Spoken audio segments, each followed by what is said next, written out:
Ikaw ba ay isang placeholder, GF o boyfriend? Yung tipong ginagawa mo ang lahat para sa kanya, kahit na wala namang kayong relasyon talaga. Lahat ng obligasyon ng isang karelasyon ay ginagawa mo kahit na hindi ka naman niya mabigyan ng label. Hawak ka niya ngayon, pero oras na makahanap siya ng better sa'yo, handa ka niyang bitawan at wala kang karapatang magreklamo. Wala kang karapatang magalit dahil alam mo kung ano ang pwesto mo sa buhay niya. Maaaring matagal na kayong dalawa pero hindi ibig sabihin noon ay espesyal na ang namamagitan sa inyo. Ang kwentong ibabahagi sa atin ng ating letter sender na si Kate ang tutulong para masagot ang mga katanungan mo sa iyong isipan kung ano ba ang label na meron ka sa buhay ng taong kasama mo ngayon. Si Kate isang placeholder GF sa loob ng mahabang panahon. Makatakas nga kaya siya sa pinili niyang sitwasyon. Sabay-sabay nating alamin ang kanyang kwento ng pag-ibig, buhay at pag-asa sa nangungunang Barangay Love Stories. Dear Papa Dudut, binigay ko naman ang lahat, bakit kulang pa rin ang sinukli niya?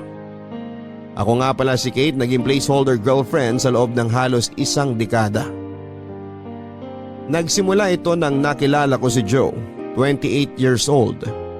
10 taon ang tanda nito noon sa akin nang una ko siyang nakilala sa unang trabahong pinasok ko sa industriya ng call center. Call center agent ako noon samantalang siya naman ay naging trainer ko. Nagka-crush na ako sa kanya una pa lang dahil nga malakas itong magpatawa at syempre may itsura. Naging madalas ang aming pagsasama dahil even after work, niyayaya niya kami ng team ko para mag-unwind. At dahil doon ay mas lalo akong nagkagusto sa kanya dahil mas nilakasan pa nito ang kanyang karisma sa mga baon niyang kwento at bagong papuri sa akin.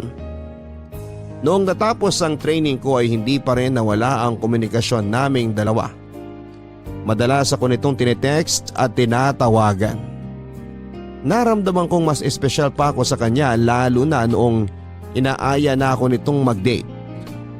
Dati kasi hindi ko iniisip na magkaroon kami ng chance na mapag-isa dahil nga madalas kaming buong team ang inaaya niya sa labas. Doon na kami nagsimulang magkaigihan. Aminado akong mabilis akong na-fall sa kanya dahil inaabot nito sa akin ang buong atensyon niya. Inihintay ko na nga lang naligawan ako nito dahil yun na lang ang kulang. Habang hindi pa niya sinasabi yon, naging willing akong maging kalambingan niya. Kalandian at kasama tuwing gusto niya. Ginagawa namin lahat ng pwedeng gawin ng dapat ay ginagawa lamang ng magkarelasyon. Nakontento ako sa ganong setup kahit na walang label. Na-enjoy ko naman yon lalo't alam kong nahulog na ako sa kanya. Alam kong hindi ilusyon ang ganap sa aming dalawa noon.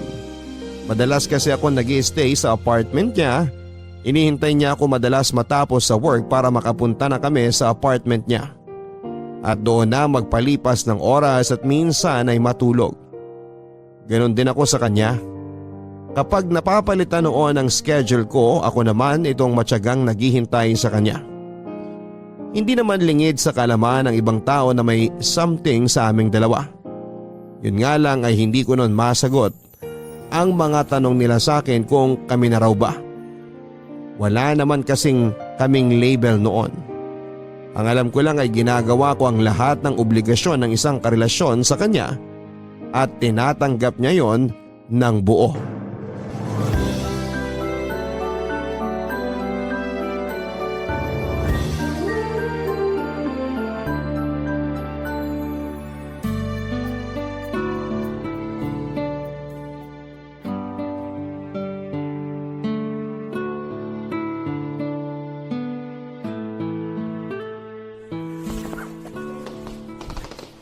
Bukas na lang tayo maglaban ng bedsheet ha.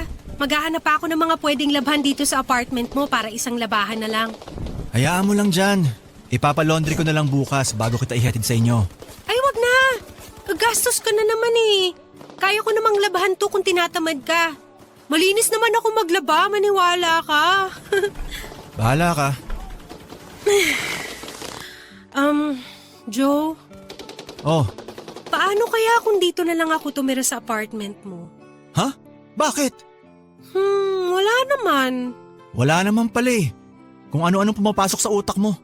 Alam mong dapat mong gawin? Maligo ka na ron. Malakas ang pakiramdam ko na makakarami tayo ngayon eh. Ayaw mo ba? Ang alin? Ito naman bingi-bingihan. Yung magsama na tayo. Ay, hindi ba joke yon? Mukha ba nakikipaglokohan ako? Hay, bakit ba kasi gusto mo magsama na tayo? Ayaw mo ba? Sagutin mo muna yung tanong ko. Nauna ako magtanong eh.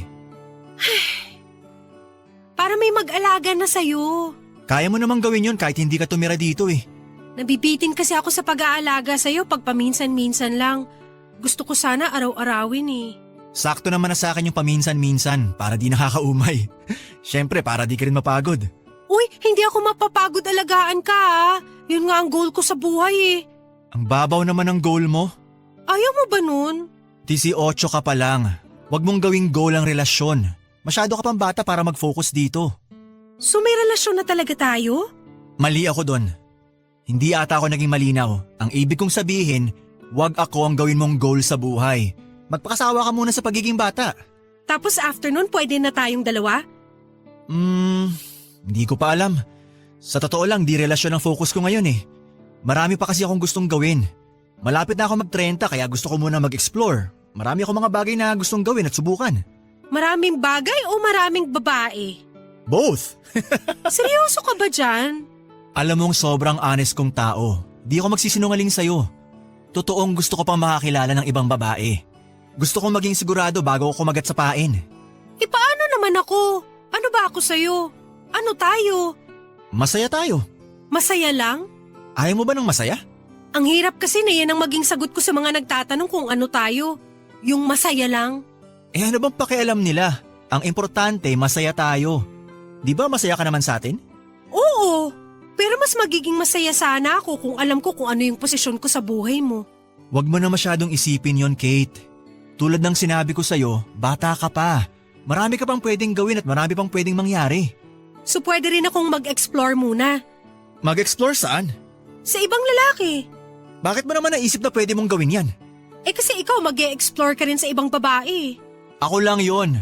Iba yung i-explore mo. Career, friends, o bagong kainan sa kung saan. Ganong explore lang ang gawin mo. Bakit naman hindi ako pwede mag-explore ng ibang lalaki? Kasi akin ka lang. Teka, pero... Shh! Akin ka lang, Kate.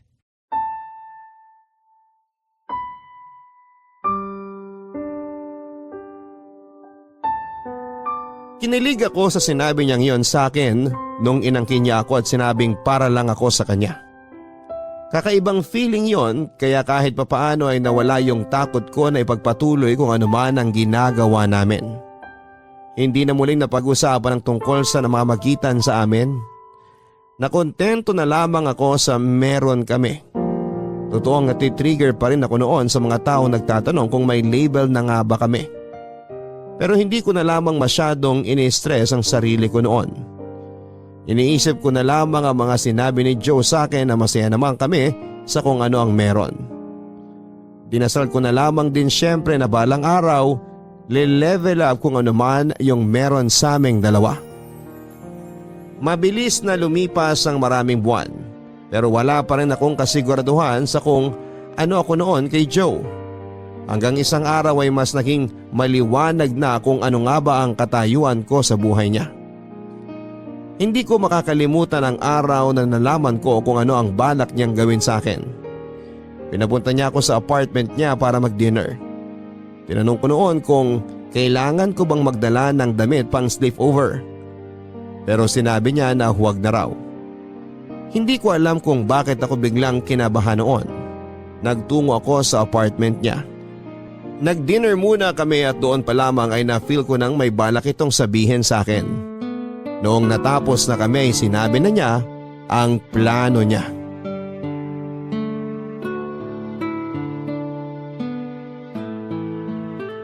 Okay ka naman sa dinner natin?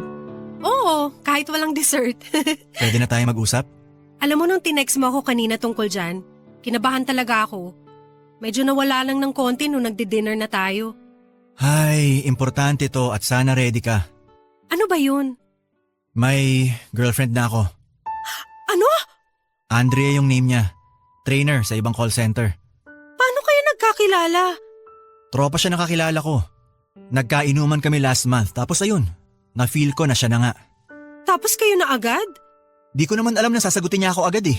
Pero nakikita pa tayo. May nangyayari pa sa atin. Joe, mayroon pang ako. Nandito pa ako. Oh, bakit galit ka? Tayo ba? Yun na nga eh. Mas nauna ako sa kanya pero siya yung binigyan mo ng label.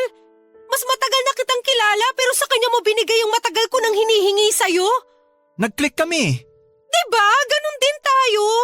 Bakit tatagal ba tayo kung hindi tayo nagkiklik? Iba sa kanya, iba sa'yo. Yung sa kanya sigurado ako eh. At sa akin hindi. Matapos kong gawin lahat ng gawain ng isang girlfriend, ako pa tong isasantabi mo? Alam mo namang walang tayo eh. Pero yung ginagawa natin, gawain ng merong relasyon. Sinabi ko naman sa'yo huwag ka mag-expect, di ba? Tsaka wag mo akong sisihin dito. Pumayag ka naman sa ganitong setup. Kasi inaasahan ko baka magbagong isip mo tungkol sa atin. Kahit naman. Sinabi ko naman sa'yo na wala nga, di ba? Tsaka sabi mo naman na enjoy mong alagaan at mahalin ako. Kaya hinayaan lang kita. Kasi gusto kong patunayan sa'yo na karapat-dapat ako para sa'yo. Sorry kung mali yung inasahan mo. So ganito na lang? Tapos na? Wala na ako sa buhay mo ngayon? Ay, ayaw naman kitang mawala eh. Eh bakit parang pinapakawalan mo ko? Actually, ayaw sana kitang bitawan. Ang labo mo? Kasing labo ng meron tayo. Gusto mo ba mawala ka na sa buhay ko? Siyempre, ayoko. Gusto ko pa rin to. Okay, good. Kasi may proposal sana ako sa'yo. Eh kung papayag ka, gagawin kitang placeholder girlfriend. Placeholder girlfriend? Oo, andyan ka lang sa tabi ko. Anumang oras na tawagin kita para ma-feel ko yung pagmamahal mo, dapat available ka. Ano? Teka, makinig ka muna kasi bago ka mag-react ng ganyan. Iba ka talaga. Kung sakaling di mag-work yung relasyon namin ni Andrea, babalikan kita. Gagawin ulit natin yung mga ginagawa natin. At paano kung hindi kayo magkahiwalay? Eh baka nga hanggang ganito na lang tayo. Baka nga hanggang dito na lang tayo. Pero kung ako sa'yo, patusin mo na to. Hindi natin alam, baka nga nabibigla lang ako kay Andrea. Kung willing to wait ka, baka pwede pa tayo sa susunod. Habang hinihintay ko yung time na yon, makakausap pa ba kita? Makakasama? Pwede naman. Pwede pa rin tayo magkita o mag-usap, pero limitado na. At depende sa progress ng relasyon namin ni Andrea. Hindi ko alam, Joe. Pumayag ka na. Maniwala ka. Para rin naman sa'yo to. Hindi ko alam pero napapayag ako noon ni Joe sa gusto niyang mangyari. Naging placeholder GF ako sa kanya. Ayoko siyang mawala noon papadudod kaya kahit nakakababa ng dangal ang gustong mangyari ni Joe. Pinilit ko na lang na gustuhin kung yon ang paraan para magkaroon pa rin ako ng komunikasyon sa kanya. Kung yun naman kasi ang paraan para hindi mabitin ang chance ako sa kanya ay gagawin ko. Naging bihira naman ang pag-uusap at pagkikita namin. Singit lang ako noon sa oras niya at kapag nakikita kami ay madalas ay dahil may away silang dalawa ni Andrea. Naging ganon ang sitwasyon ko sa buhay ni Joe na nakasanayan ko na. Nalaman ko rin na naging placeholder BF itong si Joe sa unang nitong GF. Doon daw niya unang nalaman kung ano ang ibig sabihin nun. Mas matanda ng 15 years ang babae sa kanya at matagal din daw siyang naging placeholder BF para doon sa babae. Kung hindi naman daw kinasal yung babae, siguro raw ay patuloy pa rin ang pagiging placeholder BF niya rito. Yun daw ang last na babaeng sineryoso niya at sinabi niyang baka si Andrea na yung kasunod. Nasaktan ako noong sinabi niya yon sa harapan ko pero nagpanggap na lamang akong okay. Naisip ko kasi na baka kapag pumalag pa ako ay baka iwan ako nito at hindi pa ako handa noon. Natapos ang relasyon nila Andrea at Joe makalipas lamang ang halos 2 taon. Ako ang unang tinawagan ni Joe para ibalita yon. Hindi maitago noon ang tuwa ko lalo na noong inaya niya akong magstay sa kanya ng 2 linggo. Inanda ko ang gamit ko at nagplano ako kaagad para makatulong sa pag-move on ni Joe. Ramdam ko naman noon na nasasaktan pa rin siya kaya naman minabuti kong ipa-feel sa kanya ang presensya ko para hindi niya ma-feel na nag-iisa lamang siya. Nabuhayan muli ako ng loob papadudot dahil sa nangyari sa kanila ni Andrea. Naisip kong yun na ang pagkakataon ko para umalis sa pagiging placeholder GF. Naisip kong baka this time ay maging GF na niya ako. Mas dinoble ko noon ang pag-aalaga sa kanya papadudot. Binuhos ko ang lahat ng pagkasabi ko sa kanya na hindi ko naiabot noong time na sila pa ni Andrea. Napansin kong malungkot pa rin ito at aminado akong nasasaktan ako sa tuwing nakikita ko siyang nami-miss si Andrea. Sinubok kong kausapin siya para gumaan ang loob niya. Pero mas gusto nitong huwag pag-usapan ang nangyari sa kanila ni Andrea. Sinabi niyang mag-focus na lang daw ako bilang placeholder GF.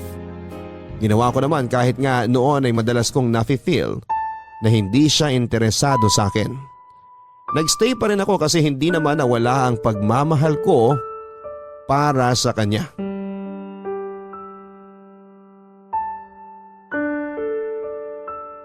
Joe? Ano? Nagluto ako ng kaldereta. Halika, kumain ka muna. Ayoko. Sige na, please.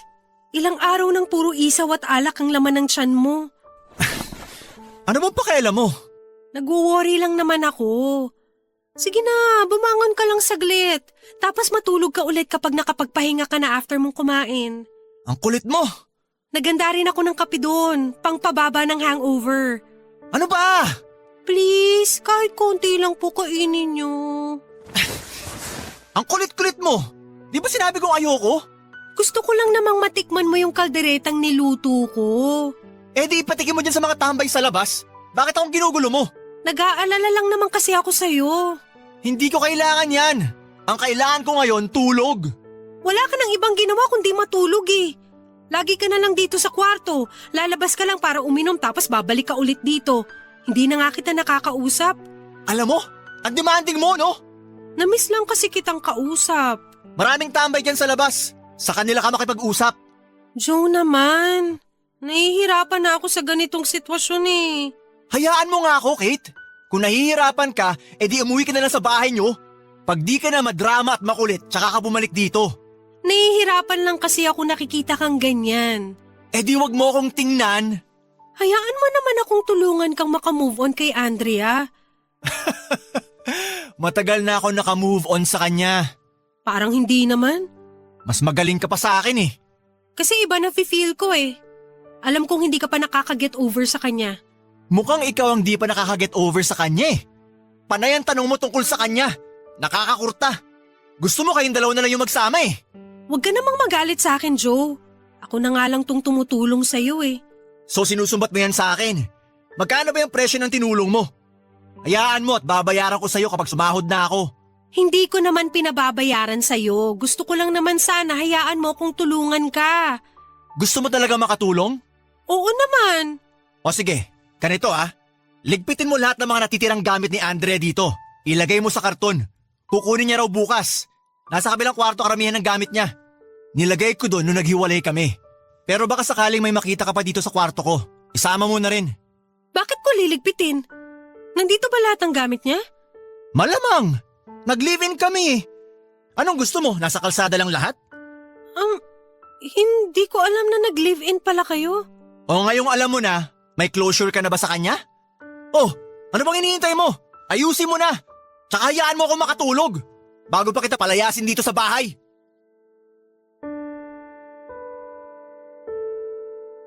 Nasaktan ako noon papadudot nang malamang kong binahay niya si Andrea. Samantalang ako noon ay ilang beses kong pinagmukhang tanga ang sarili ko. Pumayag lamang itong i-live-in ako. Inayos ko ang mga gamit ni Andrea, marami nga itong gamit na nasa kabilang kwarto noon. Nasaktan ako habang hinahawakan ang mga gamit na yon. Lalo na yung mga damit niya. May mga picture din silang dalawa na nakita ko sa isang plastic at kahit masakit ay tiningnan ko yon isa-isa. Nagbalik ako sa kwarto ni Joe para hagilapin pa kung meron pang natirang ibang gamit si Andrea at marami pa nga itong underwear sa cabinet ni Joe. Nilagay ko lahat yon sa karton at bago ako lumabas, napansin ko ang cellphone ni Joe. Nanginginig akong kinuha yon habang tulog siya. Alam ko ang password noon ni Joe kaya nabuksan ko yon kaagad. Binasa ko doon ang messages nilang dalawa ni Andrea at nabasa ko kung paanong nagmakaawa si Joe kay Andrea para tanggapin siya ulit. Ayaw na ni Andrea pero hindi pa rin klaro sa akin kung bakit sila nagkahiwalay na dalawa. Kinabukasan ay umalis si Joe dahil ayaw daw nitong makaharap si Andrea noon. Ako lang ang pinagbantay nito ng bahay para may magbigay ng gamit ni Andrea. Kabado ako noon at hindi ko alam kung paano haharapin ang babaeng matagal ko nang kinaiinggitan. Nang dumating siya ay niready ko ang sarili ko dahil marami akong gustong sabihin at itanong sa kanya. Tinulungan ko siyang hakutin ang mga gamit niya at noong time na nailagay na yon lahat sa sasakyan niya, nilakasan ko na ang loob ko na kausapin siya. Nagpaunlak naman siya pero pansin kong galit ito at mukhang sa akin niya yon irirehistro.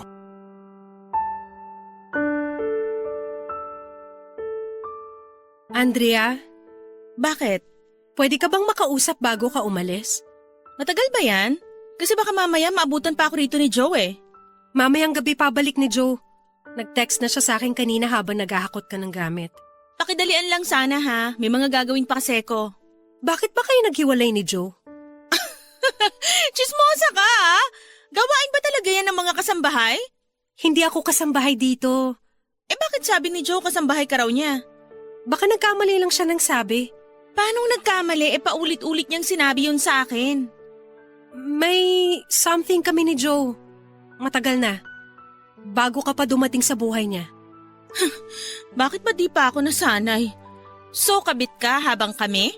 Hindi. May something lang kami pero walang label. So pinaasa ka lang niya?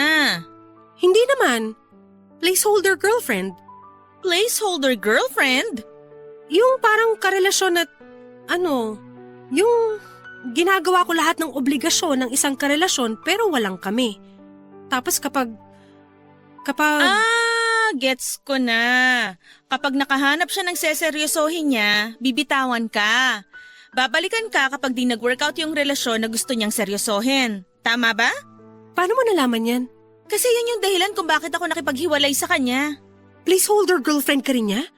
Ako? Placeholder girlfriend niya? Gago ba siya? Meron siyang ibang placeholder girlfriend habang kaming dalawa. Ako nga yun. Hindi ikaw yun. Iba yung nahuli kong kasama niya. Ha? Oh, di hindi mo alam. Ikaw kasi nagtanong-tanong ka pa eh. Gawa-gawa mo lang ba yan para saktan ako? Bakit naman ako mag-iimbento ng kwento? Anong mapapala ako? Para magkabalikan kayo ni Joe. Girl, wala na akong balak makipagbalikan sa kanya, no? Sayong-sayo na. Ako nga tong nakipag-break, di ba? Malay ko ba kung mahal mo pa rin siya? Magmamahal ba ako ng isang taong binababo yung relasyon namin? Habang kami at magka-live-in, may on the side na ibang babae?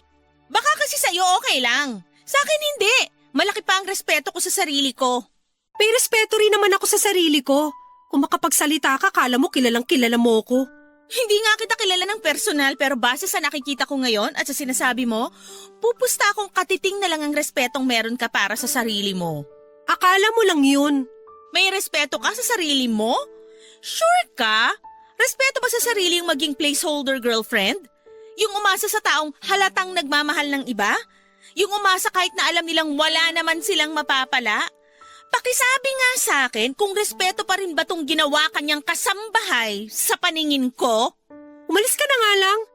Masakit ba yung katotohanan? Kung ayaw mong masaktan, umalis ka na lang. Yan mismo ang payo ko sa'yo. Kung ayaw mong masaktan sa sitwasyon mo ngayon, umalis ka na lang. Nalaman kong meron pang isang placeholder GF noon si Joe. Masigit pa nga ito kesa sa akin dahil sa kanila may nangyayari samantalang ako noon hanggang usap lang kami noon. Nahuli sila ni Andrea na mag-check-in sana at doon na nga tinapos lahat ni Andrea ang relasyon nila. Pinili na rin noong isang placeholder GF niya na lumayo na lamang at hindi na nagpakita pa kay Joe. Nagsisi si Joe sa ginawa niya pero huli na ang lahat. Hindi na siya tinanggap pang muli ni Andrea at yon ang kinasakit ng pride nito. Nagalit din ako noong nalaman ko yon at sinabi ko ito kay Joe. Yun nga lang, sa akin pa siya nagalit at sinabing wag daw akong makialam sa buhay niya. Dahil wala naman daw kaming relasyong dalawa. Natahimik ako at tama naman siya. Imbes na umalis noon para hanapin ang respeto ko sa sarili ko tulad ng pinayo ni Andrea, ay mas pinili ko magstay. Hindi ko noon iniwan si Joe sa pag-asang hindi na ito lumingon pa sa iba. At ako na lang ang tingnan niya. Papadudot handa akong maghintay hanggang sa maging ready siyang mag-commit sa akin noon. Alam ko naman na kaya ko pa ring patunayan sa kanya na ako ang karapat-dapat sa kanya noon. At kailangan lamang niya ng kaunting oras para makita ang halaga ko. Kaya naman triple na ang ginawa kong pagmamahal, pag-aalaga at pang-unawa noon kay Joe. Kahit na hindi ko naman nakukuha yon, pabalik sa kanya. Nakapiling ko ng halos 2 years si Joe dahil hindi muna ito nakipagrelasyon muli after nilang natapos ni Andrea. Masyado itong nasaktan sa nangyari sa kanila ni Andrea kaya hindi pa raw ito ready na mag-commit. Natuwa ko noon dahil sa akin muli ang atensyon nito. Nag-respond naman siya ng maayos sa mga pinapakita ko sa kanyang atensyon at pagmamahal. At aminado akong dahil doon ay umasa na naman akong muli na magiging kami na noon. Mas madalas na rin ako magstay sa bahay niya at pinalagay niya ang ibang damit ko sa kabilang kwarto. Nangingiti na lamang ako noon dahil nga unti-unti ay mukhang magli-live-in na kami. Pero naudlot na naman. Naudlot na naman yon dahil sa pinsan kong si Lala. Kaedad ko rin. Nakita kasi niya ang pictures naming dalawa sa Facebook at nagandahan siya. Inad niya ito at doon sila nag-usap. Hindi nito sinabi kay Lalang tungkol sa amin, ang sinabi nito ay dati niya akong trainee sa call center. Nasaktan na naman ako at nakaramdam ng insecurity. Hindi ko lang yon pinahalata sa kanya dahil kapag na bad mood ako, bigla itong iiwas sa akin at napakasakit papadudot na kailangan pa niyang maghanap ng iba. Gayong ako naman itong nasa harapan niya. Mas lalo pa nga ako nasaktan lalo noong nalaman kong nagkakamabutihan na pala silang dalawa.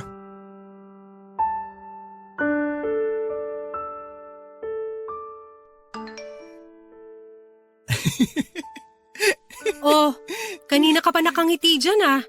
Mukhang good mood ka. Sinong kausap mo? Pinsan mo. Si Lala? Siya lang naman yung kilala kong pinsan mo eh.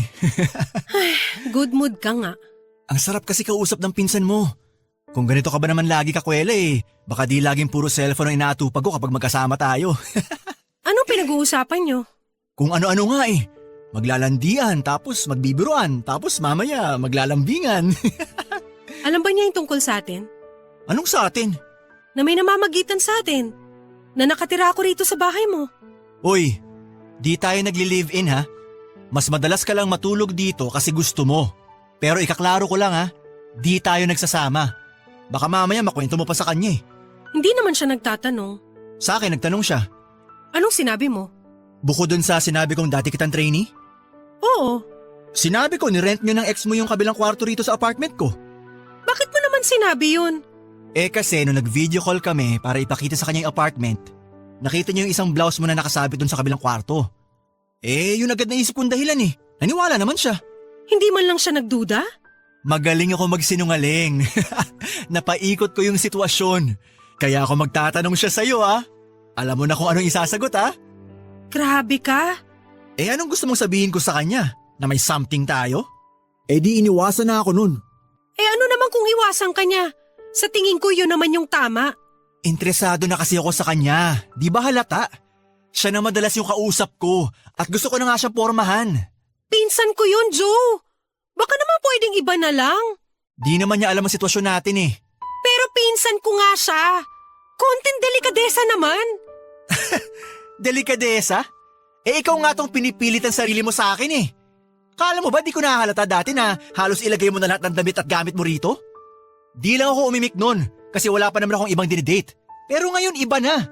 May Lala na kaya please, alam mo na kung anong gagawin. Hindi ko alam ang gagawin. Maang-maangan ka pa. Para namang tanga to. Alam mo kung ano ka sa buhay ko. At alam mo kung magiging ano ka sa buhay ko kapag may nakilala akong babae na gusto ko maging girlfriend, di ba? Ganun-ganun na lang ba yun? Sa tingin ko naman may point ako.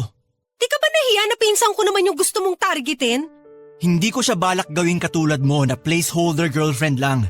Gusto ko siyang seryosohin. Pang-seryosohan ng pinsan mo. Di mo ba nakikita? At ako hindi. Ikaw nagsabi niyan. Pero yun ang gusto mong palabasin eh. Oh, bakit nagagalit ka? Kasi nakakabastos ka na eh. Para sabihin ko sa'yo, ikaw mismo ang bumabasto sa sarili mo. Ikaw to pumayag sa ganitong sitwasyon eh. Kung ayaw mo naman ng una pa lang, di naman kita pipilitin. Di ko ugali yun. Kasi mahal kita kaya ako pumayag. Eh wala na akong magagawa dyan. So tapos na tayo dahil meron ka ng balak ligawan? Pwede pa rin namang ipostong sa atin. Kaya nung nangyari kay Andrea. Pipila na naman ako hanggang sa matapos kayo ni Lala. Oo, pero wag mo namang ipagdasal na matapos kami agad ng pinsan mo. Grabe! Kate, iuwi mo na lahat ang gamit mo ha. Para kapag dinalo ko rito si Lala, dapat wala na siya makitang gamit mo. May panty ka pa ata sa ilalim ng kama. Check mo nga. Nabastos ako sa ginawa ni Joe, Papa Dudut. Talagang pinsang ko pang pinatos niya. Naging silang dalawa ni Lala at hindi na muling nagparamdam sa akin si Joe. Ako itong sitanga noon, panay lang ang hintay kung kailan ako kakausaping muli ni Joe. Wala akong ibang ginawa noon kundi ang umiyak lalo't hindi siya nagre-reply sa mga messages ko kahit sa ang social media account niya. Nagalit pa nga ito minsan nang sinubukan ko siyang tawagan kasi magkasama pa raw sila noon ni Lala. Sinubukan ko mag-focus sa work ko at ibang gawain sa bahay para hindi ko na siya maalala pa. Pero parang nananadya ang pagkakataon. Tinawagan ako ni Joe para pumunta sa apartment niya. Ako naman itong marupok, pumunta ako kaagad noon. May nangyari sa amin at hindi ako pumalag. Nalaman kong bihira pala silang magkita ni Lala dahil madalas out of town ang work ng pinsang ko. Nalaman ko rin na nagle-live-in na sila na nakapagpadurog sa akin. Pero bihira naman daw umuwi noon si Lala. Nag-level up ang pagiging placeholder GF ko kay Joe, Papa Dudut. Nung kay Andrea kasi walang nangyayari sa aming dalawa pero noong si Lala na ang GF nito, madalas na nagsisiping kami kapag wala ang pinsan ko. Naging instant kabit ako kung tutuusin at dahil doon ay parang mas nanabig ako kay Joe. Mas nabaliw pa nga ata ako sa kanya dahil noong hindi ko na makayanan pa ang sitwasyon. At dahil gusto ko na ring masolo si Joe ay nagsumbong na ako kay Lala. Dahil doon ay nakipaghiwalay si Lala at nalaman yun ni Joe. Sinugod ako ni Joe sa smoking area ng trabaho namin. Wala itong hiyang sinigawan ako at pinagmumura. Naintindihan ko naman siya dahil kahit ako ay nabigla sa ginawa ko sa kanila ni Lala. Sino ka? Anong karapatan mo para sirain ang relasyon namin ni Lala? Sorry, Joe! Masyado lang ako nagpadala sa nararamdaman ko. Sorry? Sa tingin mo magagamot ng sorry yung ginawa mo sa amin ni Lala? Kakausapin ko siya. Ayusin ko to. Huwag kang mag-alala. Makikinig yun sa akin. Huwag na! Wala na akong tiwala sa'yo. Baka palalain mo lang lalo yung sitwasyon. Hindi yan. Maniniwala yun sa akin. Sasabihin ko prank lang na sinabi ko sa kanya. Sasabihin Prank ko... lang? Alam mo bang kinausap niya ako at pinaamin sa lahat? Umamin ako! Sa tingin mo maniniwala pa siya kung sasabihin mong prank lang ang lahat? Utak basahan ka ba? Huwag ka naman sana magsalita sa akin ng ganyan. Masisisi mo ba ako? At sinong dapat sisihin, ha? Ikaw lang naman itong pakialamera eh. Alam mong masaya ako kay Lala. Alam mong mahal ko siya. Buti pa siya mahal mo. Samantalang ako. Ako na matagal na sa buhay mo pero hindi mo maibigay sa akin yung label na binigay mo kina Andrea at Lala. Baliw ka kasi kaya bakit ko ibibigay sa'yo? Kasi binigay ko sa'yo lahat. Ginawa ko lahat ng pwedeng paraan para mapakita sa'yo na deserve kong matawag na girlfriend mo at hindi lang isang placeholder. Tama yung desisyon kong huwag ibigay sa iyo yung label na hinahanap mo eh. Kasi kung ibinigay ko, baka mas malalang kabaliwan pang gawin mo. Buti na lang talaga. Subukan mo kasi! Subukan? Nakita ko ang kabaliwan mo at ayoko masubukan yan kapag binigyan kita ng label. Ginagamit mo lang na rason yan para hindi ako bigyan ng label. Yun ang totoong rason kung bakit di kita kaya maging girlfriend. Joe, please! Ngayong wala na kayo ni Lala, baka pwede magsimula tayo ulit. Magsimula? Baliw ka na talaga, no? Sa tingin mo gusto pa kitang makita? After mong sirain yung relasyon namin ni Lala? Ayusin natin to. Baka naman kasi may dahilan kaya kayo natapos na dalawa. Baka talagang tayo yung para sa isa't isa. Natapos kaming dalawa dahil sa'yo. Dahil pakialamera kang baliw ka. Willing naman akong bumalik sa pagiging placeholder girlfriend mo eh. Ha? Seryoso ka? Oo! At sa tingin mo ba, gusto ko bang isali ka sa buhay ko ngayon? Pwede naman. Ilusyonada! Wala na akong tiwala sa'yo. Paano ko makakasiguro na sa next relationship ko, di ka nasasaltikin? Hindi na. Mali ko talaga yung ginawa ko na sinabi ko kay Lala yung tungkol sa atin. Nadala lang talaga ako kasi sobrang nagustuhan ko yung pakiramdam na akin ka lang, kahit may Lala na. Hindi ako sa'yo. At hindi ako magiging sa'yo. Please, huwag ka magsalita ng tapos. Tinatapos ko na ngayon yung namamagitan sa atin. Ayoko na sa'yo. Huwag mo nang ipapakita yung mukha mo sa akin, ha? Please, Joe! Nagmamakaawa ako sa'yo. Please, huwag mo ako iiwan. Hindi ko kaya. Magpapakamatay ako! Di magpakamatay ka. Baka mas matahimik pa ang buhay ko kapag wala ka na. Joe! Kahit wala ng label, kahit bumalik tayo sa dati, huwag ka nang mawala, please, please, hindi ko pa kaya. Huwag mo naman ako biglain ng ganito. Di sana nag-isip ka muna bago mo sinira yung relasyon namin ni Lala. Joe! Joe!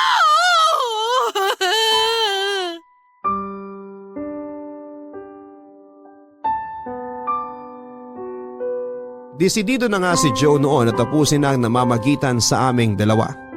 Ilang beses ko siyang sinubukang lapitan noon sa trabaho pero minumura niya lamang ako. Ilang beses akong napahiya sa harapan ng mga kasamahan niyang trainer. Pero kinaya ko ang lahat, bumalik lamang kami sa dati. Noong naramdaman kong wala na talagang pag-asa ay nag-file ako ng leave sa trabaho ng 1 linggo para makahinga at may pagluksa ang namatay na pag-asa sa puso ko na balang araw ako yung pipiliin ni Joe. Nagpunta ako ng Quezon para dalawin ang pamilya ko at humingi ng tulong sa kanila para malagpasan ko ang pinagdaraanan ko. Nakatulong naman sila kahit papaano at nang bumalik na nga ako, pakiramdam ko ay handa na ako para mabuhay nang wala si Joe. Hanggang sa makatanggap ako ng isang text kay Joe. Nalaman kong natanggal ito sa trabaho niya. Naawa ko sa kanya kaya naman pinuntahan ko siya sa apartment niya. Napakagulo noon ang tinitirhan niya at puro bote ng alak at ubos ng yosi. Niyakap ko ito at sinabing makakayanan niya ang pagsubok na yon. Niyakap niya ako pabalik at saka nakiusap na huwag ko raw siyang iwanan noon dahil baka patayin niya lamang ang sarili niya. Sinunod ko siya at sa huli ay naging marupok ako at muling bumalik sa buhay ni Joe. Inalagaan at inalalayan ko si Joe habang hindi pa ito nakakatayong muli sa pagkakalugmok niya. Hindi muna ito naghanap ng trabaho sa takot na ma-reject siya. Kaya naman habang wala pa siyang work, ako muna ang nag-supply sa kanya ng mga kailangan niya. Nung una, puro kailangan lang ang ibinibigay ko sa kanya. Hanggang sa nasanay na siya. Nasanay na rin po itong humingi pati na yung para sa luho niya. Wala sa pagkaing mamahalin hanggang sa mga sapatos ako ang nagbibigay sa kanya. Hindi naman ako nagreklamo dahil mapansin lang nito na magalangan ako sa pagbibigay sa kanya ay magagalit siya. Ayoko nagagalit noon si Joe sa akin dahil nakikita ko naman ang progress sa namamagitan sa amin. Naging constant ako sa buhay ni Joe at natupad nga ang hiling kong ibahay niya ako. Inoffer niyang tumira na lamang ako sa kanya para yung apartment na lang niya ang bayaran ko at hindi na magbayad pa ng sarili kong upa doon sa dating tinutuluyan ko. Nakitaan ko yun ng progress sa amin papadudot dahil sa wakas ay magkasama na kaming dalawa. Naisip kong konti na lang at mapapalitan na ang label ko from placeholder GF to real GF. Mabilis lamang ang panahon at halos 5 taon na rin kaming magkasama sa iisang bahay. Nagkaroon na rin ito ng bagong trabaho at naging maayos na muli ang direksyon sa buhay niya. Natuwa akong nakayanan niya ang pagsubok na pinagdaanan niya at dahil doon ay mas kampante akong itanong na sa kanya kung may chance nga bang maging kami na. Yun nga lang, isa na namang hindi inaasahang pangyayari ang magaganap noon na magiging dahilan para maudlot ang pagbibigay nito ng label sa akin. Pwede ba tayong mag-usap? Bakit? Ang dami ko kasing napapansin sa'yo lately eh. Alam mo kung mangi-issue ka lang, huwag mo na ituloy. Pagod ako sa work. Mabilis lang to. Baka ang ibig mong sabihin, mabilis mo ako mai-stress. Parang ganyan, ang bilis mong pumitik. Sabi na eh, mga issue mo na naman to. Gusto ko lang makipag-usap sa'yo. Gusto mo makipag-usap o gusto mo mang-away? Gusto kong mag-usap. O sige na, ano na naman ba yung sentro ng kapraningan mo ngayon? Napapansin ko, bihira ka na kung umuwi rito sa bahay. Eh kasi nga busy sa work. Sa work ka ba natutulog? Hindi, doon sa katrabaho kong si David. After work kasi doon ako madalas nagsistay sa kanila after namin mag-inuman. Alam mo na, pangtanggal stress. Eh di sana after ng inuman umuwi ka rito. Eh mas malapit yung bahay niya sa work kesa rito eh. Okay, sige. Basta sa susunod mag-text ka kung hindi ka uuwi ha. Ay, demanding na naman po siya. Hindi naman sa demanding, ayoko lang mag-alala. Napapraning ka lang kasi. Huwag mo na nga akong gawing tanga. Kunwari ka pa nag-aalala pero ang totoo, napapraning ka lang talaga. Oo, siguro nga ganun. Masisisi mo ba ako? Wala tayong label eh. Tapos lately lagi mo ko iniiwasan. Tapos bihira ka pang umuwi rito. Ano mong gusto mong maramdaman ko? Eh di yung dapat maramdaman ng isang placeholder girlfriend, wala. Wala. Hindi kasi pwedeng wala. Almost 10 years na ako nagsisilbi sa'yo. Almost 10 years ko nang inaalay ang buhay ko sa'yo. Wala akong ibang naging karelasyon dahil ikaw yung gusto ko. Tapos gusto mo wala akong maramdaman? Paano yun? Aralin mo kung paano. Talaga bang wala lang ako sa'yo? Talaga bang sa loob ng halos isang dekada wala akong naging puwang sa buhay mo? Placeholder girlfriend, ano pa nga ba? Hanggang doon na lang? Matapos ang lahat-lahat ng ginawa ko? Matapos lahat ng sakripisyo ko, hindi mo man lang ako pwedeng tawaging girlfriend mo? Alam mo kung ano tong pinasok mo. Hindi ko alam na tong pinasok ko hanggang ganito lang talaga. Eh bakit kasi umasa ka? Kasi akala ko may chance! Maglilimang taon na tayo nagli-live-in ngayon. Iba pa yung mga taon na nagtiis ako na makita kang may karelasyong iba. Samantalang ako na yung nasa harapan mo. Ako na yung mas handa magbigay ng kailangan mo pero sa ibang tao ka pa rin nakatingin. Alam mo, pass muna ako sa usapang to. Talagang pagod ako eh. Sinong gagawa ng mga bagay na ginawa ko para sa'yo? May kilala ka bang ibang babae na handang maging on the side lang habang kumakalantari ka sa iba? May kilala ka bang ibang babae na handang ibigay sa'yo lahat ng laman ng ATM niya hanggang sa huling sentimo? May iba bang babae para sa'yo na uunahin ang luho mo kaysa makabili ng gamot niya sa tuwing tinatrangkaso siya dahil bugbog na siya sa trabaho para lang mabuhay ka? So nanunumbat ka naman ngayon. Pass na talaga ako sa ganitong usapan. 37 years old ka na, Joe! Wala ka pa rin bang balak pumirme sa iisang babae? At yung iisang babae na sinasabi mo ikaw?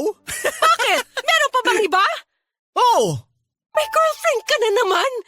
Dapat kasi next month ko nasasabihin sa'yo Masyado ka naman kasing atat maghalongkat. Oo na, aaminin ko nang meron nga. Balak na rin namin mag-live-in ng dalawa. Kawork ko siya. Yung mga araw na hindi ako natutulog dito, doon talaga ako nagsistay at hindi kay David. Kaya naman pala, lumuluwang na yung cabinet mo. Kaya pala halos maubos na yung mga damit mo rito. Ikaw naman kasi, binigla mo ako. Bala ko naman kasing sabihin sa'yo to Humahanap lang ako ng tiyempo.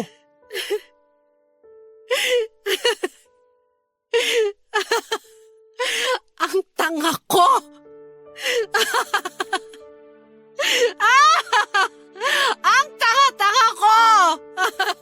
Magiging okay ka lang ba kung ikaw na lang talaga yung mag-isa rito sa apartment? Makakapundar ka ba ng bago mong gamit kasi dadalhin ko na dun sa girlfriend ko lahat ng gamit ko rito. Ang tanga ko! Ang tanga-tanga! Bago pa man makahakot noon si Joe ng mga gamit niya, inunahan ko na kaagad siyang umalis sa apartment naming dalawa. Nagulat ito marahil pag uwi niya wala na ako at mga gamit ko. Iniwanan ko ang lahat ng kailangang bayaran sa bahay at hindi nag-iwan kahit na piso. Sinubukan niya akong tawagan para humingi ng share ko noon pero mas pinili kong deadmahin na yon, Papa Dudut. Kailangan ko lang palang maramdaman ang sagarang katangahan bago ako matauhan. Hinayaan ko na siya at hinayaan na rin niya ako. Mas naging madali na hindi ito nagparamdam pa sa akin dahil mas nakatulong yon para makalimot na ako sa kanya.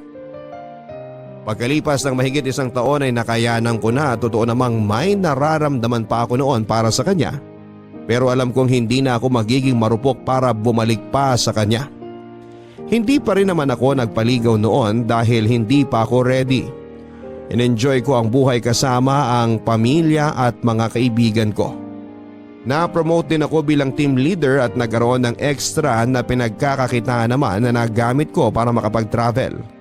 Naging maayos ang buhay ko mula nang binitawan ko ang nag-iisang gulo sa sistema ko at yun ay si Joe. Inakala ko noon na hindi ito manggugulo o magpapakita pa. Naisip ko kasi na sobrang kapal naman ang mukha niya kung sakaling magparamdam pa siyang muli sa akin. Nagkamali ako roon, isang araw habang nasa labas ako noon ng trabaho at nag-aabang ng taxi pa uwi nakita kong lumapit si Joe. Napansin kong wala pa itong tulog, ligo at mukhang kagagaling lang sa inuman. Blanko ang mukha ko noon at wala akong ibang naramdaman kundi awa. Hinintay kong magsalita ito, Papa Dudut.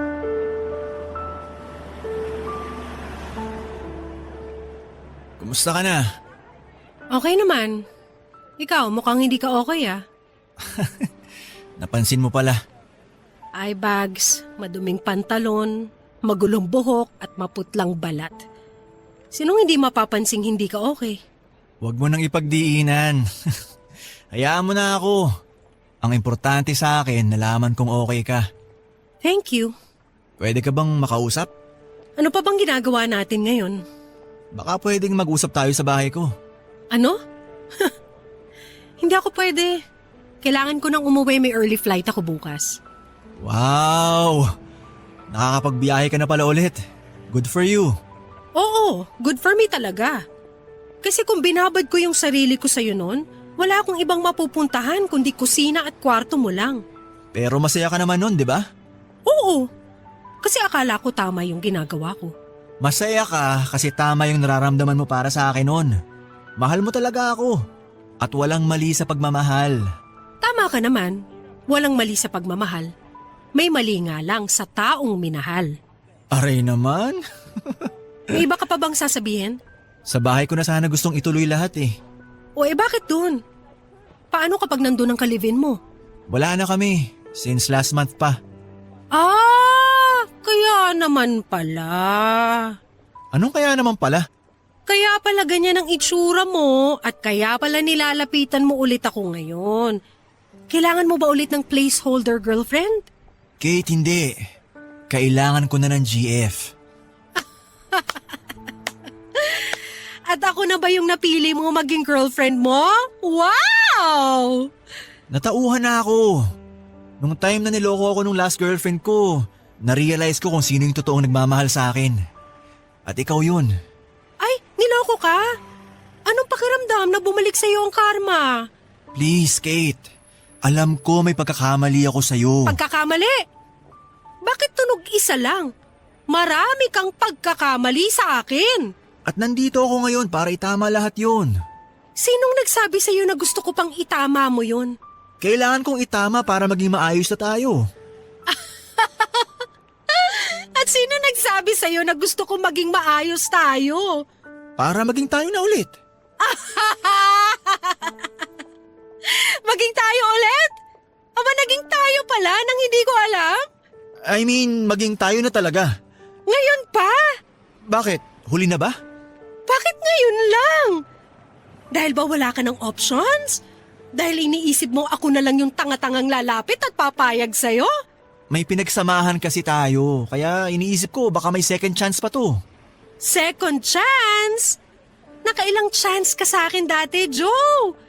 Lumagpas ka na sa bilang ng mga daliri ko sa paa at kamay. At pinagsisisihan ko yun. Hanggang dyan na lang ang pwede mong gawin. Magsisi. Wala na ba talaga? Hindi mo na ba ako mahal? Mahal pa rin kita. Yun naman pala eh, so bakit? Pero, mas mahal ko na ang sarili ko ngayon. Ang tagal bago ko to natutunan. At ang kapal ng mukha mo para lumapit sa akin ngayon at sabihin lahat ng to. Matapos ng impyernong pinagdaanan ko, talaga bang iniisip mong babalik pa ako sa'yo? Kate, please. Kahit ngayon lang, Joe. Itaas mo naman yung tingin mo sa akin. Huwag mong isipin na madali mo lang ako mahahablot anumang oras na gusto mo at bibitawan mo anumang oras na piliin mo. Irespeto mo naman ako. Nirirespeto kita. Hindi na ako tanga, Joe. Kung hindi mo yang kayang ibigay yung respetong hinihingi ko sa'yo, huwag ka nang lumapit sa akin. Dahil hindi ko alam kung kaya ko pang respetuhin ka matapos lahat ng pambababoy na ginawa mo sa akin. Kate, pwede bang... Taxi! Kate, please naman oh. Kailangan kita. Huwag mo naman akong tiisin.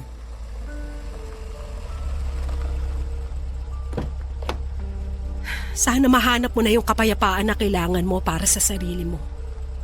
Sorry, pero hindi ako ang makakapagbigay sa'yo nun.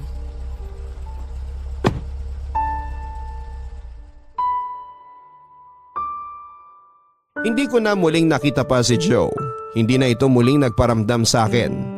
Napakakapal naman siguro ng mukha nito kung ihaharapan niya noon ang mukha nito sa akin. Nagkaroon ako ng closure dahil sa muli naming pagkikita. Kahit na hindi ko nasabi sa kanya lahat ng naipong kong galit, naging sapat pa rin yon sa akin na masabi sa kanya yung tuktok ng sama ng loob ko.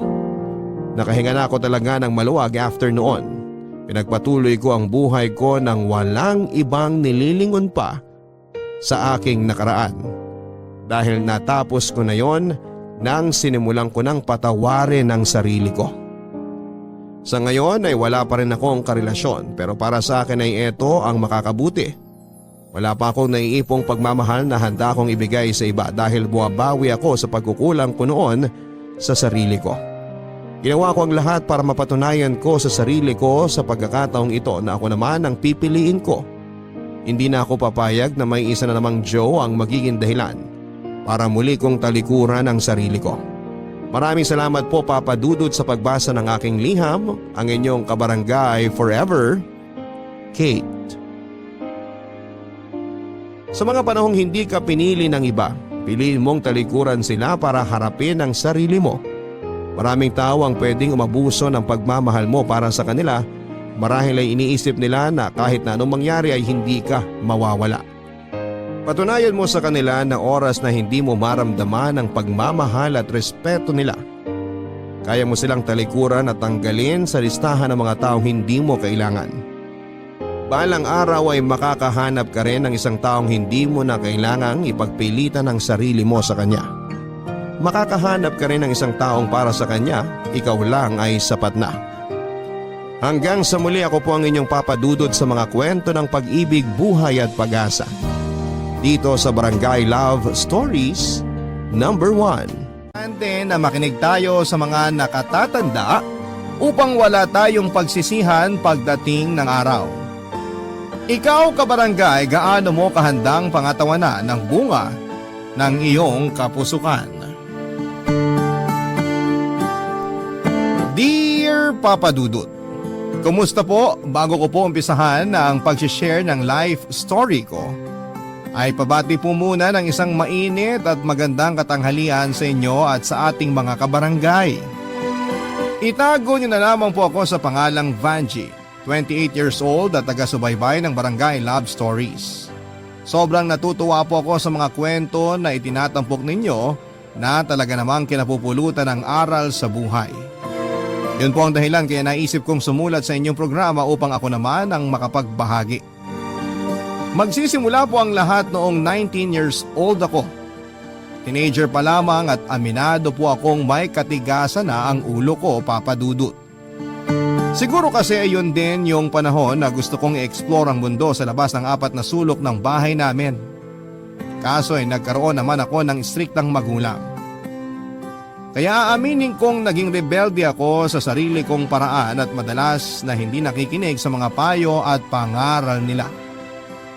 That time ay kasabwat ko lagi sa pagpapasakit ng ulo ng parents ko ang pinsan at kabarkada kong si Dana. Magkaedad lamang kami, Papa Dudut, kaya super close namin. Ang paborito namin gawin ay gumala at kasama ng apo doon yung hilig namin na magpunta sa mga sayawan sa mga barangay, lalo na tuwing may fiesta.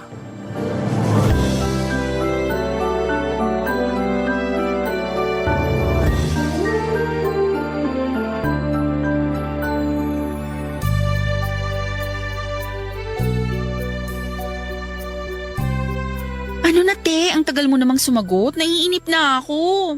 Ano ba kasi uli yung tanong mo, Dana? Ay, ano ba yan? Paulit-ulit?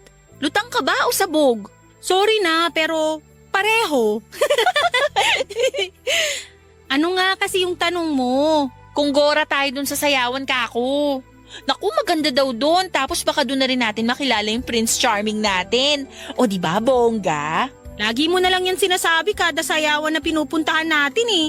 Ending, wala rin naman tayong nakikilala na cute boys dun. At least nakapag-enjoy tayo sa pagsasayaw. Yun naman ang importante, di ba? Alam mo kasi, may bago akong moves ngayon. At gusto kong gamitin dun sa sayawan para ako yung pagtinginan ng mga tao. Ewan ko sa'yo, dami mong alam. Ay, pero gustuin ko mang pumunta. Alam mo namang mahigpit si na mama. Last time napalo pa nga ako't napagsabihan. Piruin mo, sa edad kong to, para pa ring bata yung turing nila sa akin. Nakakahiya at nakakainis kaya. Naku, matagal na namang nakakainis yung si tita eh. Pero go pa rin tayo. Gusto ko talagang pumunta doon. Ayoko naman mag-isa kasi partners tayo, di ba? Gusto mo yata talaga akong pompyangin ng mama ko, no? Minsan iniisip ko kung pinsan ba talaga kita o ano eh. Siyempre, pinsan mo ko, kaya nga lagi kitang sinasama sa mga gala ko eh. Saka te, kala mo naman ikaw lang yung may istriktong magulang. Ako rin naman, nung nakaraang araw nga kamuntik na akong sinturunin ni mama dahil ang tigas ng ulo ko. Pero go pa rin ako. Bakit ba? Malalaki na tayo, hindi na tayo mga bata. Sa bagay, korek ka dyan sa sinabi mo. So, ibig bang sabihin yan? Pumapayag ka ng sumama sa akin? May magagawa ba ako kung tumanggi ako? Siguradong di mo na ako titigilan. Kesa naman maaburido ko sa'yo, sige, sasama na lang ako. Pero paano tayo aalis?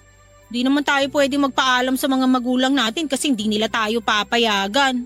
Madali lang yan. Kung hindi nila tayo papayagan, tatakas tayo. Hala, sigurado ka ba dyan? Kasi kapag nahuli nila tayo, baka mga mata lang natin walang latay. Siyempre, hindi tayo magpapahuli. Hindi naman tayo ganun kaengot, no? Pagtulog na silang lahat, saka tayo aalis. Tapos, babalik din tayo bago pa sila magising. O diba? Hindi nila malalaman na nakapuslit na tayo. Basta talaga kalokohan, napakabibo mo, Dana. Siyempre, ako pa ba? Pero yun na yung plano, te ha. Hintayin mo yung text ko kung saan tayo magkikita. Dapat magpakabait ka muna ngayon para hindi ka nila paghinalaan mamaya. Mukhang kailangan ko nga magpa-good shot. Sige, ako na lang maghuhugas sa mga pinagkainan namin hanggang hapunan. At magdidilig ng mga halaman ni Mama para naman matuwa siya sa akin. Ikaw din, magsipag-sipagan ka muna dun sa inyo. Oo nga eh, tutulungan ko muna si Mama maglaba kahit ayoko dahil masusugatan tong mga kamay ko. Pero alang-alang sa sayawan na yan, isasakripisyo ko ang malaporselana kong kutis. Dami mo talagang alam, kainis ka. Naman, gumagana utak ko sa mga kalukuhan. Ang totoo ay kilala na po kami ni Dana sa barangay na pinupuntahan namin dahil lagi kaming umaattend sa mga sayawan doon. Kumbaga sa attendance ay mabi-very good kami ng teacher dahil lagi kaming present. Laking probinsya po kami at kumpara sa mga taga Maynila, yun po ang nagsisilbi naming libangan. Kaya nga kapag malapit na ang fiesta sa isang lugar sa amin, ay nagpaplano na kami ni Dana na pumuslit dahil panigurado na hindi kami papayagan ng mga magulang namin. Konsentidor din po kasi ang mga barkada namin kaya malakas ang loob naming sumaway sa mga pinagbabawal ng mga magulang namin. Sa katunayan, kapag hindi kami nakakapunta ay sinusundo nila kami sa mga bahay namin. Moving forward, natuloy nga po ang pagpunta namin ni Dana sa sayawan na pinagplanuhan naming puntahan. As usual ay masaya po akong umuwi sa bahay namin pagkatapos ng nakakapagod na gabing yon.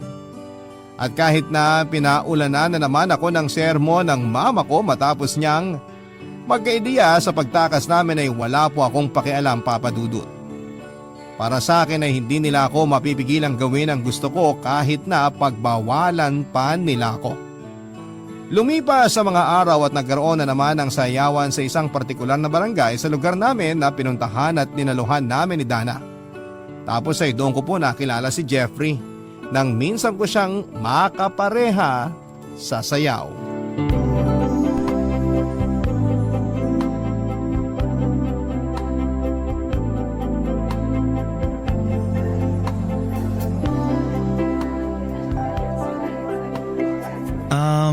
Pwede ko bang malaman ang pangalan ng magandang dalaga sa harap ko?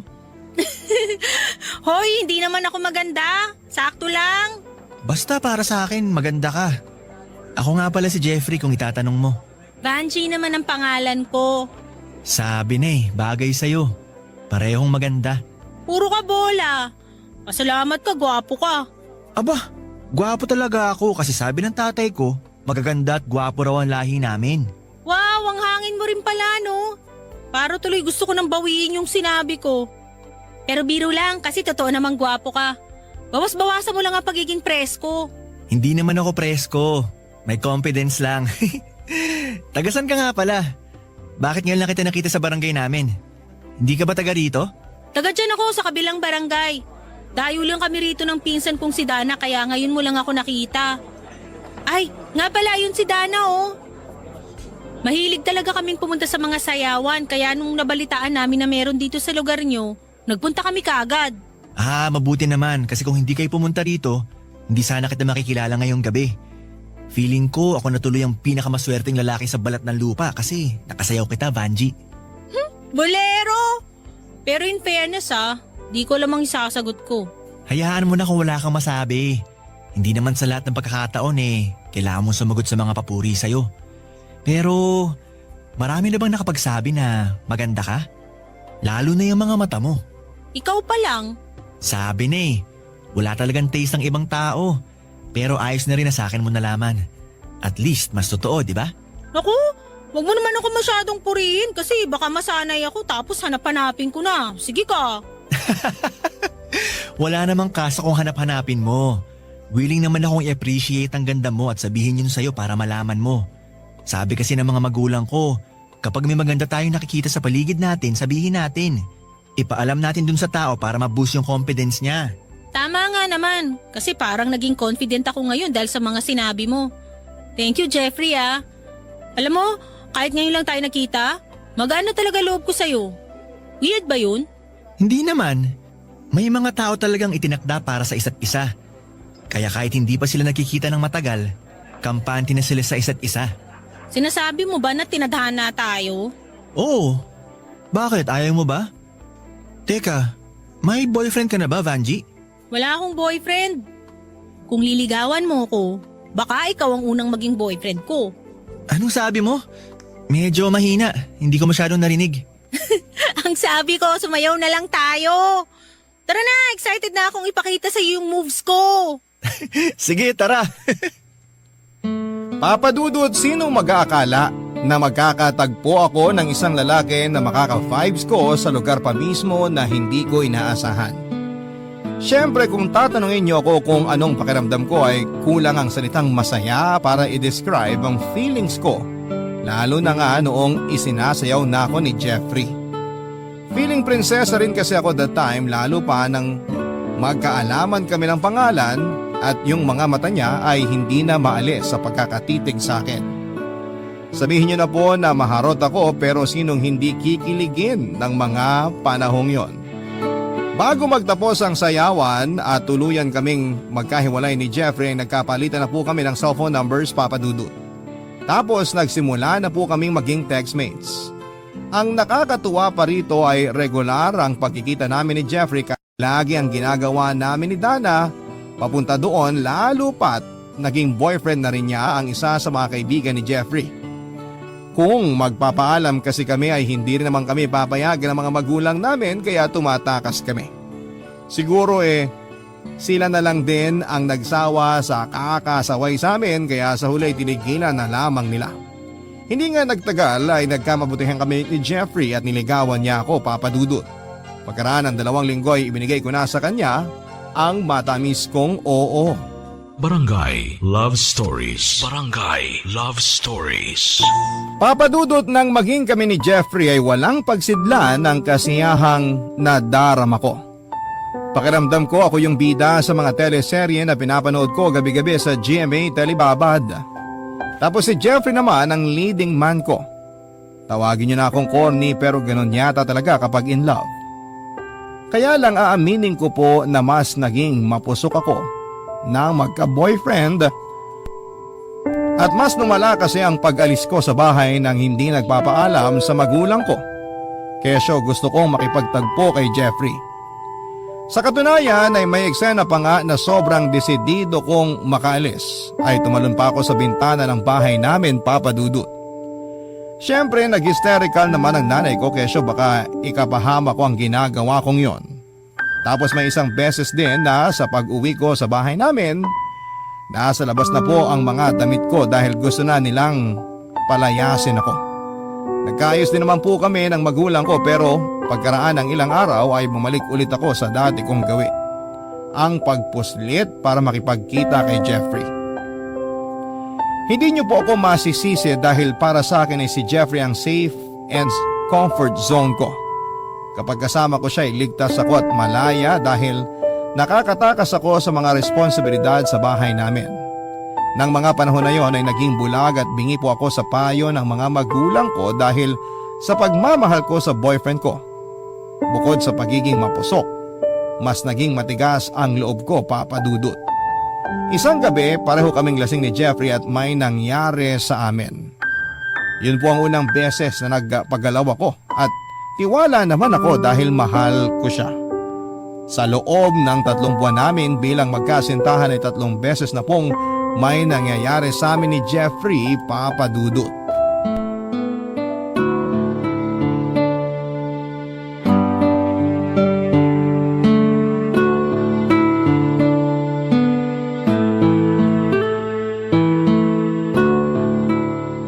Ote, bakit nakasimangot ka dyan?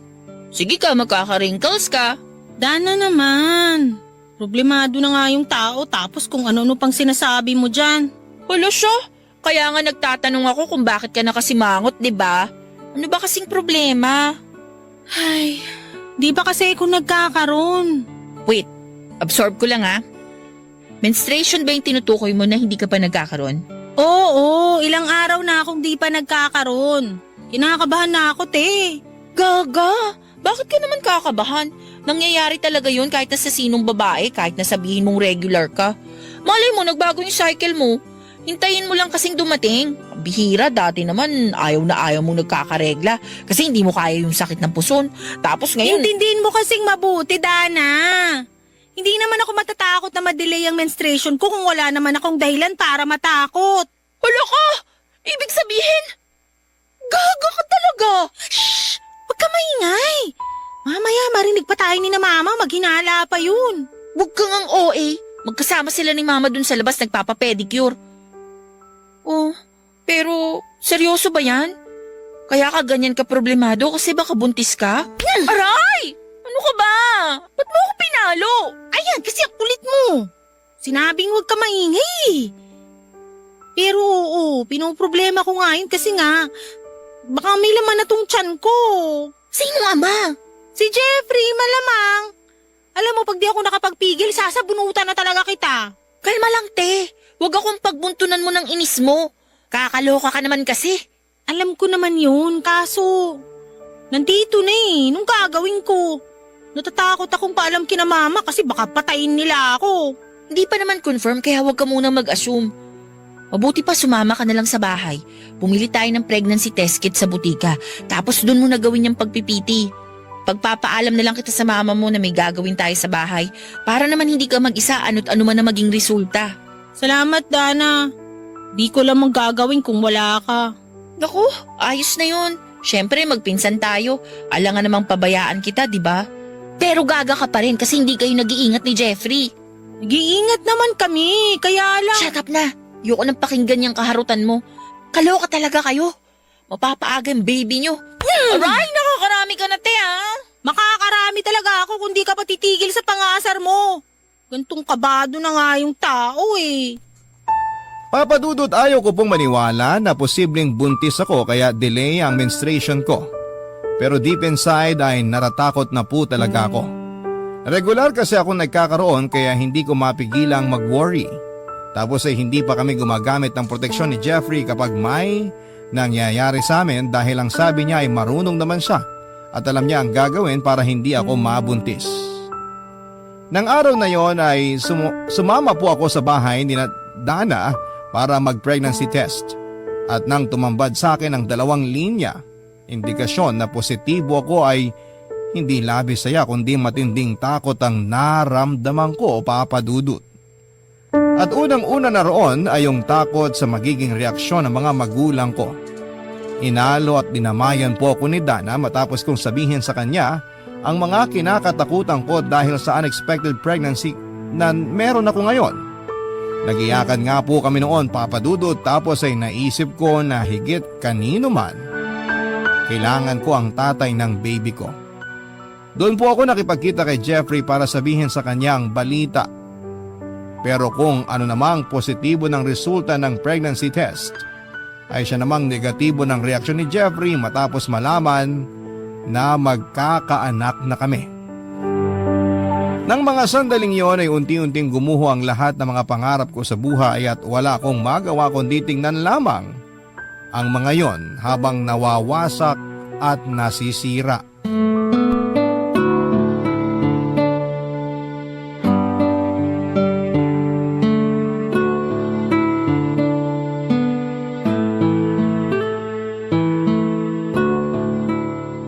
Ano ba kasi sasabihin mo, Vanji? Bakit bigla-bigla mo na lang akong tinatawagan para makipagkita? Medyo busy kasi ako ngayon. Di ba sinabi ko naman sa'yo na kailangan kita ngayon? Jeffrey naman, huwag ka namang magalit sa akin. Hindi naman ako galit. Nagtatanong lang ako kasi biglaan. Ay, may problema ka ba? Pwede ka magsabi sa akin. Meron talaga at malaki. Oh, tingnan mo yan. Ano ba to, Vanji? Kaninong pregnancy test to? Anong klaseng tanong ba yan? Malamang sa akin. Buntis ako, Jeffrey. Nabuntis mo ko. Magkaka-baby na tayo. Imposible kasi nag-iingat naman tayo. Yan din ang akala ko kaso wala. Ilang araw na akong di nagkakaroon.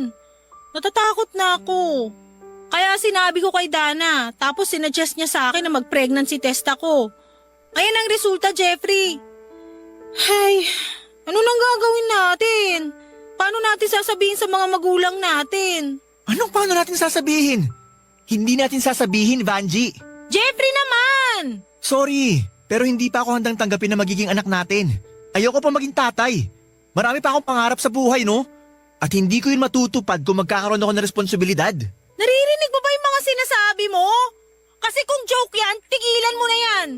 Huwag mong sabihin yan kasi pinapasama mo lang ang loob ko. Hindi ako nagbibiro, Vanji. Hindi pa ako handa sa pagdating ng baby natin. Isang malaking kalokohan na nakipagkita ka sa akin ngayon para lang sabihin na buntis ka. Siraulo ka ba? Siraulo na ako, siraulo. Pero nagsasabi lang ako ng totoo. Hindi ko matatanggap ang bata sa tiyan mo. Ayoko siyang kilalanin bilang anak. Mabuti pa habang maaga, ipalaglag mo na yan para wala na rin tayong problema. Kasi kahit umiyak ka pa ng dugo, hindi ko kayo pananagutan, no? Mabuti pa alis na ako. At ikaw, umuwi ka na sa inyo kasi baka hinahanap ko na ng parents mo. Di ba ayaw na ayaw ng mga yun na wala ka sa paningin nila? Oo, pero wag mo naman akong iwanan, oh. Please, hindi ko to kakayanin. Jeffrey, mababaliw ako. Hindi ko na problema yun. Nagmakaawa po ako kay Jeffrey Papadudut na panagutan ako at ang magiging anak namin. Pero naging bingi siya sa mga pag-iyak at pakiusap ko.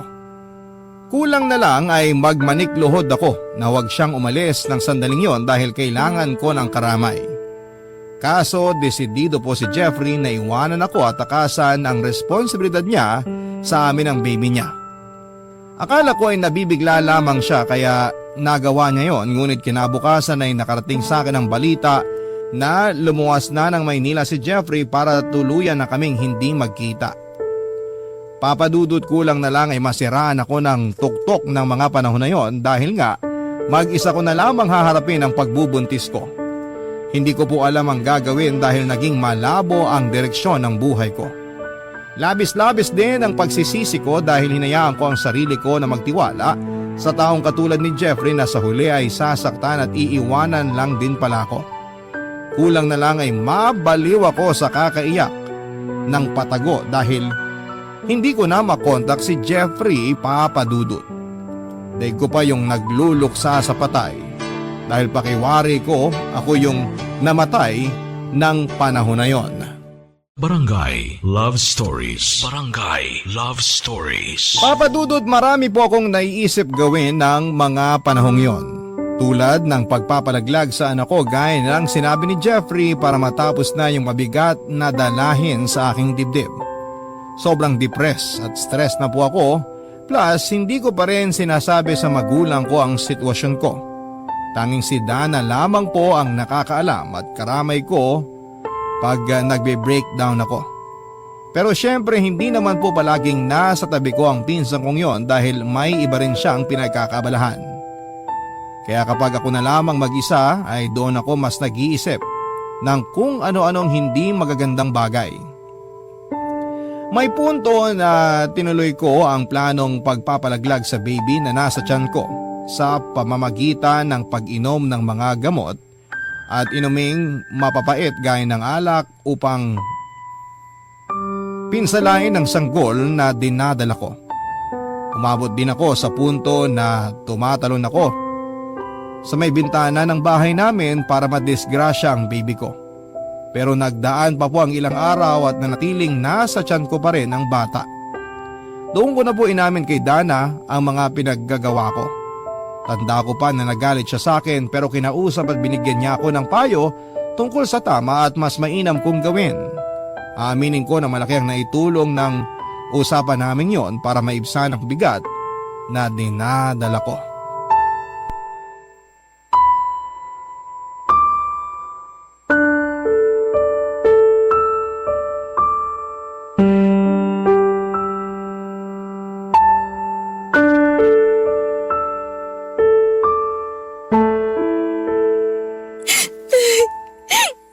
Akala ko wala na akong igagalit pa dahil sa ginawa sa'yo ni Jeffrey. Pero parang mas magagalit ako sa pinagagawa mo sa sarili mo at sa baby mo, Vanji. Okay ka lang ba talaga? Paano mo yun naisip? Hindi ko rin alam, Dana. Basta ang nasa isip ko lang mawala na yung baby sa tiyan ko para matapos na rin yung problema ko. Pero pati sarili mo nilalagay mo sa kapahamakan. Paano kung may nangyaring masama sa'yo? Ano na lang ang mararamdaman namin? Sige nga, paano ang parents mo? Vanji naman? Hindi ka ba talaga nag-iisip? Anong magagawa ko kung yun lang naisip ko? Sige nga, kung ikaw nasa posisyon ko, anong matinong maiisip mo? Wala, diba? Tapos iniwan pa ako ni Jeffrey. Nawala siya na parang bula. Hindi mo lang alam kung paanong gabi-gabi hindi ako makatulog ng maayos, kakaiyak at kakadasal sa Diyos na sana hindi na lang ako magising kinabukasan kung mararamdaman ko lang uli yung sakit na pinagdadaanan ko. Pero ewan ko ba, sa kabila kasi ng lahat, nandito pa rin ako. Nandito pa rin ang baby namin ni Jeffrey. Isa lang kasing ibig sabihin yan. Hindi nyo pa time ng anak mo. Kaya kahit anong gawin mo, hindi nangyari yung mga naiisip mo dahil may dahilan pa rin kayo para magpatuloy sa buhay. Ay, hindi ko man personal na nararanasan ang pinagdaraanan mo. Pero naniniwala ako na malalampasan mo rin yan lahat at magiging okay din kayo ng baby mo. Tsaka Vanji, nandito naman ako eh. Diba, hindi lang tayo magpinsan? Mag-best friend din tayo. Kung kailangan mo ng emotional support, pwede kang pumunta sa bahay kasi welcome ka dun. Salamat talaga, Dana. Lagi ko namang sinasabi sa'yo na kung wala ka, baka naglalakad na ako sa kalsada na walang damit pang itaas. Ewan ko sa'yo. Pero seryoso, normal yun kasi pamilya tayo eh. Ang pamilya, hindi yan nag-iiwanan kahit na anong mangyari. Kaya nga naisip ko rin na bakit hindi mo nalang sabihin sa parents mo, sa mama mo, para naman matulungan ka rin nila at maalalayan. Hindi mo habang buhay na maitatago sa kanilang pagbubuntis mo. Lalaki at lalaki ang tiyan mo, te. Naisip ko rin naman yan. Pero natatakot pa rin kasi kung sabihin sa kanila eh. Tapos iniwan pa ako ng tatay na magiging anak ko. Baka palayasin na talaga ako sa amin kasi nakakahiya akong anak. Di naman siguro aabot sa ganun. Oo, magagalit sila. Pero anak ka pa rin nila, diba? Sa ngayon, yun lang talagang naiisip kong paraan para kahit paano lumuwag yung dibdib mo at mabawasan ang bigat na dinadala mo. Pagkatapos akong kausapin ni Dana ay nagdasal po ako at lumapit sa Diyos, Papa Dudut. Alam ko naman na hindi ko maitatago ang bata sa tiyan ko ng mahabang panahon kaya may punto si Dana nang sabihin niyang ipaalam ko na sa mga magulang ko, lalo na sa mama ko. Pero takot na takot po talaga ako ng panahon na yon kaya hindi pa rin po ako kumbinsido kung paano ako aamin. Ayoko po kasing dumating sa punto na palayasin ako sa amin dahil saan na lamang kami pupulutin ng magiging anak ko. Ang sabi nila kapag para sa iyo ay para sa iyo. Kumbaga kahit na anong gawin mong alis nito sa sistema mo ay hindi ito mawawala sa iyo. Kaya nga matapos ang mga pumalpakong mga plano na alisin sa katawan ko ang baby namin ni Jeffrey, tinanggap ko na lamang ang pagbubuntis ko. Marami po akong pagsisisi sa mga kapusukan ko sa nakaraan. Pero alam ko rin na hindi maitatama ng isa pang pagkakamali ang mga kamalian ko sa buhay at pagdidesisyon ng padalos-dalos. Kaya nga kahit pakiramdam ko ay naliligaw ako ng panahon na yon, nanalig pa rin ako sa Diyos na tutulungan niya ako.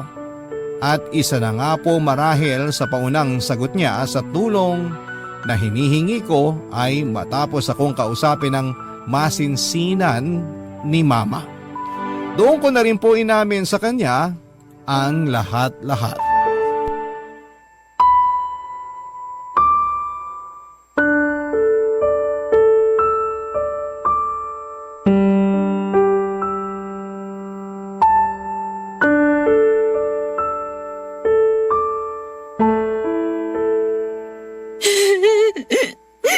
Ma, sorry po. Hindi ko po intensyon na maging kahiyan niyo ni Papa. Alam ko po na nagkamali ako kaya humihingi po ako ng tawad. Umahan ka na nga, Vanji, anak. At ituloy ako naiiyak na rin. Pero, di po ba kayo galit sa akin? Hindi niyo po ba ako palalayasin sa bahay natin? Bakit ko naman gagawin yun? Ngayon pa talaga na pinagbubuntis mo ang apo namin ng papa mo. Napakasama ako namang nanay kung gagawin ko yun. Nalulungkot ako sa nangyari sa'yo, anak, pero hindi ko magagawa na itakwil ka. Siyempre mahal kita kahit pasaway ka. Mama naman eh. O bakit? Totoo naman, di ba? Kung nagagalit man ako ngayon, hindi sa'yo. Hindi rin sa baby mo. Kundi sa sitwasyon nyo at sa tatay ng anak mo. Napakawalang hiya naman ang lalaking yun para maglaho na parang bula matapos kang buntisin. Kundi ba naman siya isa't kalahating duwag para talikuran kayo at hindi panagutan? Yan nga rin po ma ang gabi-gabi kong tanong sa Diyos. kung bakit kailangan kong mag-isang harapin ang pagsubok na to sa buhay. Samantalang dalawa kaming bumuo sa batang to na nasa tiyan ko. Hindi ko po maintindihan. Ang dami kong tanong sa isip na hindi nabibigyan ng kasagutan. Anak, may mga tanong na hindi talaga natin nakukuha agad ang mga sagot. Siguro pagdating ng araw, doon mo na lang masasabi na nasagot na pala yung mga tanong mo sa isip. Tsaka sandali, sino bang may sabi sa'yo na mag-isa mong haharapin ang pagbubuntis mo? Hindi yan mangyayari dahil nandito kami na pamilya mo. Tutulungan ka namin sa abot na makakaya namin para maging magaan sa iyong lahat. Salamat po talaga, Ma. Kasi nabunutan ako ng tinik sa dibdib. Pinangunahan lang po talaga ako ng takot kaya hindi ako nakapagsabi kaagad sa inyo. Pero tama si Dana. Dapat matagal ko nang inamin ng totoo habang pinagsisisihan ang mga kasalanan ko sa inyo. Ang tigas po kasi ng ulo ko. Naging pasaway ako at hindi ako nakikinig sa inyo. Normal na maramdaman mo ang matakot kasi naging mahigpit kami sa'yo. Pero naisip ko, may kasalanan din kami. Sana noon pa lang, imbis na lagi ka naming pinagagalitan o pinagbabawalan, kinausap ka namin ng masinsinan. Nang sa ganon, napapayuhan ka namin sa mga bagay-bagay. Bilang magulang, meron din kaming pagkukulang. Siguro, merong dahilan ng Diyos kung bakit nangyari sa iyo ang lahat ng to. Yun para mas maging malapit tayo sa isa't isa, anak. Pangako, lagi mo kaming masasandalan at maaasahan. Malaman pinapaiyak niyo naman po ako Nagsasabi lang ng totoo ang mama. Pwede po bang payakap? Oo naman. Halika, dali.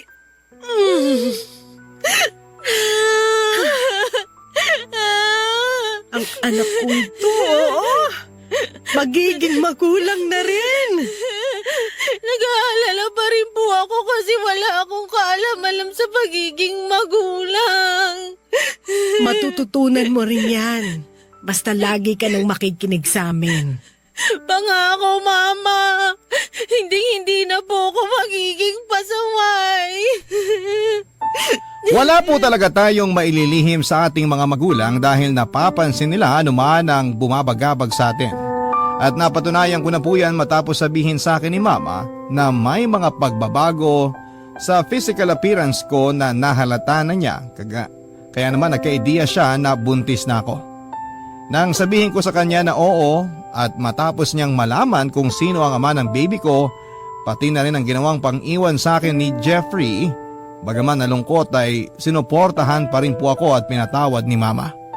Malaki po ang pagpapasalamat ko sa Diyos dahil hindi nila ako tinakwil sa pamilya namin, sa halip ay tinulungan at ginabayan nila ako sa buong panahon ng aking pagbubuntis. Noong una akala ko ay hindi ko kayang pangatawanan ang anak ko. Pero nang mailuwal ko na siya sa mundo, una kong ginawa ay humingi ng tawa dahil ginusto ko siyang mawala noon. Tapos kasunod na po yung labis na tuwa at saya kasi sa wakas ay nakita at nahawakan ko na po siya. Nagpapasalamat po ako sa Diyos dahil normal ang anak ko at walang naging masamang epekto sa kanya mga ginawa ko noong araw para maalis siya sa katawan ko. Sa kasalukuyan ay may asawa na po ako, Papa Dudut, at tanggap ng mister ko ang anak ko kay Jeffrey. Masasabi ko rin na maswerte ako dahil nakakilala ko ng mabuting lalaki. Napaninindigan ako at ang anak ko sa dati kong boyfriend at ang pamilyang binuo namin. Tunay na mabuti ang Panginoon sa mga taong nagsisisi sa kanilang mga nagawang kasalanan at nagsisikap na makapagbagong buhay. Maraming salamat po sakaling mapili po ninyong itampok ang storya ng buhay ko at sana po ay kinapulutan po ito ng aral at inspirasyon ng ating mga kabarangay